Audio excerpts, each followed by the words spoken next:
دیکھو کوئی دکانوں پہ محنت میں لگا ہوا ہے، کوئی زمینوں میں محنت پہ لگا ہوا ہے، کوئی سونا حاصل کرنے میں محنت پہ لگا ہوا ہے، کوئی ملکوں پر قبضہ کرنے میں محنت لگا ہوا، کوئی صدر بننے میں محنت لگا، یہ سب اپنی حیثیتوں کو گرا رہے ہیں، اس دنیا میں بھی اور آخرت میں بھی یہ دوستوں نے نقصان ہوگا۔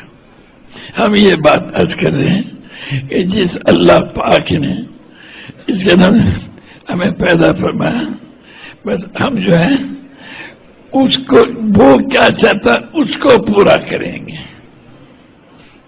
ہم دکانوں کو نہیں دیکھیں گے، سمجھے، اپنے جیسے انسانوں کو نہیں دیکھیں گے، بلکہ کس کو اللہ کو دیکھیں گے۔ اسے بھی ہم نے کہا لا الہ الا اللہ کسی سے نہیں ہوتا، اللہ سے ہوتا۔ ابو جہل کہنے لگا کہ جب ہم بارش کی ضرورت ہوتی ہے تو بارش کے بت کی پوجا کرتے ہیں، بیماری کی صحت میں ضرورت ہوتی ہے تو بیماری کے بت کی پوجا کرتے ہیں، اور جنگ میں فتح کی ضرورت ہوتی ہے تو جنگ کے بت کی پوجا کرتے ہیں۔ تو ایک اللہ سب کر دے گا؟ آپ نے ارشاد فرمایا کیا ایک اللہ سب کچھ کر دے گا؟ بھائی میرے عزیزوں، دیکھو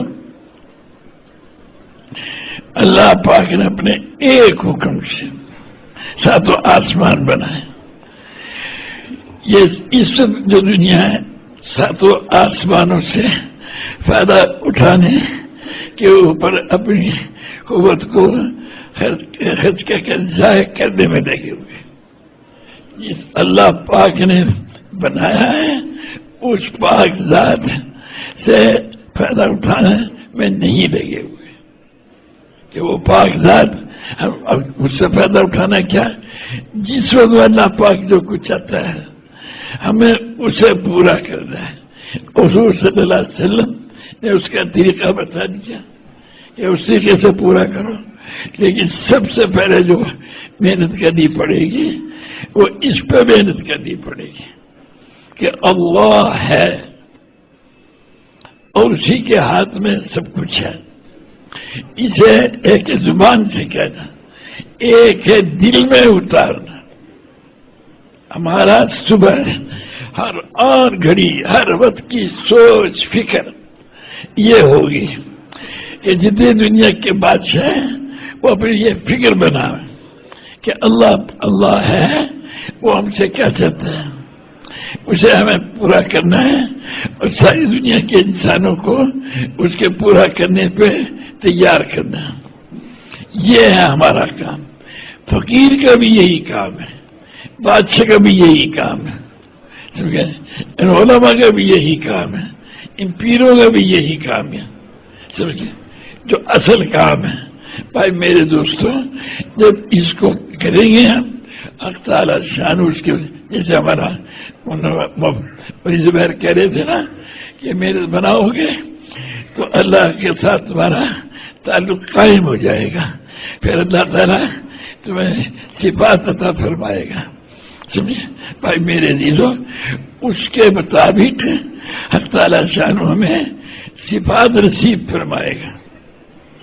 جب ہم اللہ کو مقصود منائیں گے اور ساری دنیا کے انسانوں کو کہیں گے کہ کسی کو مت دیکھو، اللہ کو دیکھو، رو رو کے مانگو اللہ پاک سے کہ یا اللہ تو ہم پہ من کھول دے اس بات کا کہ اسے تو ہم سے کیا چاہتا ہے، ہم تیرے چاہنے کو حضرت محمد صلی اللہ علیہ وسلم کے طریقے سے پورا کریں گے۔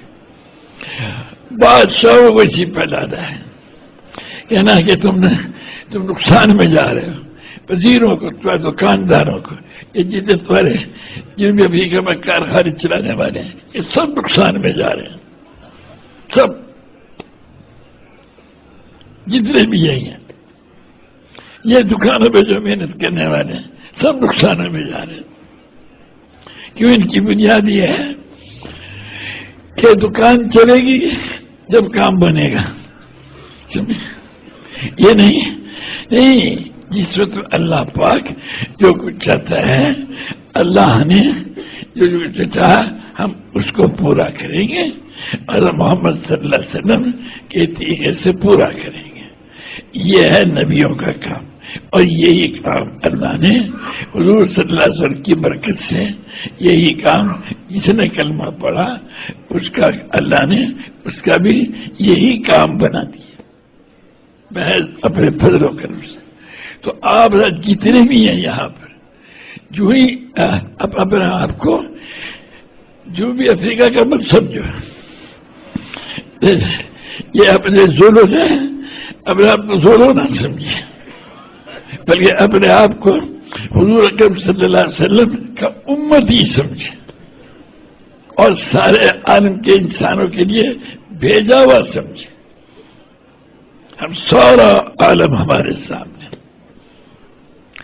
سارے عالم کے بادشاہ ہمارے سامنے، وزراء سامنے، صدر ہمارے سامنے، سب نقصان میں جا رہے. سمجھے؟ ان کو کہو تم جس اللہ نے تمہیں پیدا کیا اس کی طرف رو کے کہو یا اللہ تو ہی سب کچھ ہے، ہم جو تو چاہے گا ہم وہ چاہیں گے، تو جو کچھ چاہے گا ہم وہ چاہیں گے. ہمارے سارے چاہنے ختم، ہم بیوی کے چاہنے کو نہیں دیکھیں گے، قوم کے چاہنے کو نہیں دیکھیں گے، کسی کے چاہنے کو نہیں دیکھیں گے، اللہ پاک کے چاہنے کو دیکھیں گے. حضور صلی اللہ علیہ وسلم نے جیسے اللہ کے چاہنے کو پورا فرمایا ویسے پورا کریں گے. بھائی سمجھ میں بھی آئی کہ نہیں آئی بات؟ ابھی انڈرسٹینڈنگ یہ بات اس کر رہا ہوں، آپ رات اپنے آپ کو دکاندار کہنا چھوڑ دیں اور یہ صورتی اور بھروچی کہنا چھوڑ دیں. یہ الفاظ نقصان والے ہیں جو تمہیں قبر میں پریشان کریں گے اور تمہیں وہاں جا کے نقصان کا پتہ چلے گا اور وہاں کچھ نہیں کر سکو گے، کچھ نہیں کر سکو گے. اللہ نے تمہارا اسلام لانے کے بعد جو کوئی اپنے آپ کو کسی اور نسبت سے کہے گا وہ دوزخ میں جائے گا. ایک شخص بولا یا رسول اللہ کہ وہ نماز پڑھتا ہو اور روزہ رکھتا ہو، آپ نے ارشاد فرمایا کہ آج جب بھی اللہ نے تمہارا نام مسلم رکھا ہے، مومن رکھا ہے، سمجھے؟ تم سارے کے سارے مسلم ہو، مومن ہو، سمجھے؟ ساروں کو یہ کہہ رہے ہو، اسے اتارو دل میں کہ اللہ ہے. سمجھے؟ اللہ پاک جو چاہے گا ہم اسے پورا کریں گے اور ساری دنیا کو اس پہ لانے کی محنت کریں گے. یہ ہمارا کام ہے. جب یہ ہمارا کام ہے تو اللہ پاک اپنی صفات کے ساتھ خود ہمارے ساتھ ہے، کسی کے ساتھ ہونے کی ضرورت نہیں. سمجھے؟ خود اللہ ہمارے ساتھ ہے. اب ہم اس کے خلاف ساری حکومتیں بھی کہہ نہیں پائیں گی. اللہ پاک یا ہدایت دے گا یا ان کو ختم کر دے گا. سمجھے؟ سب کو ختم کر دے گا. تو اس لیے ہم یہ کہہ رہے ہیں کہ ان بیچاروں کو جتنے یہاں کے رہنے، ساری دنیا میں جو رہنے والے ہیں، ان سے کہو بھائی دیکھو اسے دل میں اتار لو کہ اللہ ہے، ہم وہ کریں گے جو اللہ پاک ہم سے چاہے گا. اور محمد صلی اللہ علیہ وسلم نے اس طریقے سے پورا فرمایا، اللہ کے چاہنے کو ایسے پورا کریں گے. جو یہ کہے گا پھر تعالی شانو اسے اپنا چاہنا ظاہر فرمائے گا کہ اب یہ کرو، اب یہ کرو. سمجھے بھائی؟ تو ہر حال میں، ہر جگہ، ہر وقت ہر تعالی شانوں پہ کھول دے گا. بس ہمارا کام کیا ہے؟ ہمیں سارے آج دیکھو پہلے نبیوں کو اللہ نے بھیجا